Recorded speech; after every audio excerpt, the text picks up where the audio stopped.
እነዚህን 8 ነገሮች ካሟላችሁ እመኑኝ የግቢ ላይፋችሁ በጣም አሪፍ ይሆንላችኋል። አንደኛ ግቢ ከመግባታችሁ በፊት ሴት ደ ኤም አላማ ይኖራችሁ። ግቢ ስትገቡ ምን አገኛለሁ ብላችሁ ነው ግቢ የምትገቡት። ሁለተኛው አካዳሚክ ፎከስ especially for the first semester you have to focus on your academic። ሌላውን ነገር ከግቢ የሚገኘው ብዙ ነገሮች አሉ፣ ግን አሁን ለመጀመሪያ ሴሚስተር በጣም አካዳሚክ ላይ ብቻ ፎከስ ልታደርጉት ይገባል።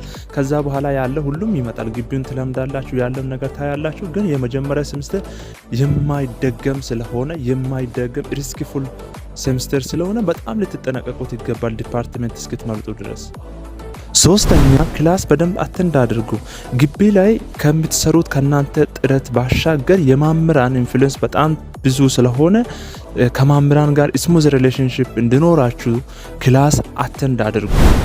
አራተኛ ክላስ አቴንድ ስታደርጉ ደግሞ ሴት ኢን ፍሮንት ኢን ክላስ ከፊት ተቀመጡ። በቃ ከኋላ የሚቀመጡት ቲክቶክ የሚያዩ ናቸው። ስለዚህ ከፊት ተቀመጡ። በኤግዛም ሞመንትም በጣም ይጠቅማችኋል እና ከፊት ተቀመጡ። የጎበዝ ተማሪ ባህሪው። አምስተኛው አካዳሚክ ፍሬንዳችሁ ባስተቀር ሌላ ሪሌሽንሺፕ ውስጥ በምንም ተአምር እንዳትገቡ። በዚህ ጊዜ ከዓላማችሁ ያስቀራል እንጂ ወደ ዓላማችሁ አያገፋፋም። ስለዚህ ኪፕ ዩርሰልፍ። ስድስተኛ አትፍሩ። የትኛውንም ነገር ለመሞከር አትፍሩ። ሰባተኛ ፍሌክሲብል ማይንድሴት ሊኖራችሁ ይገባል።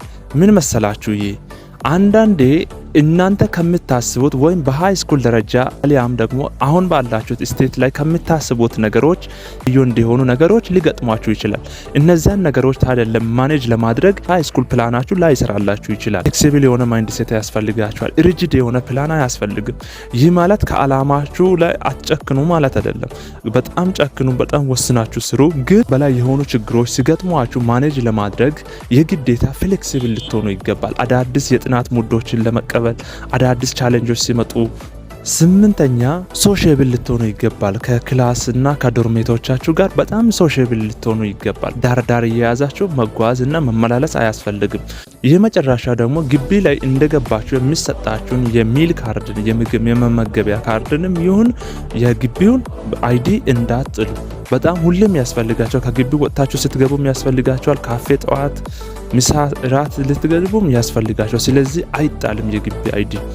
በአዳዲስ ነገሮች ደግሞ ስለምንመጣ ሰብስክራይብ፣ ሼር፣ ኮሜንት ማድረግን እንዳትረሱ።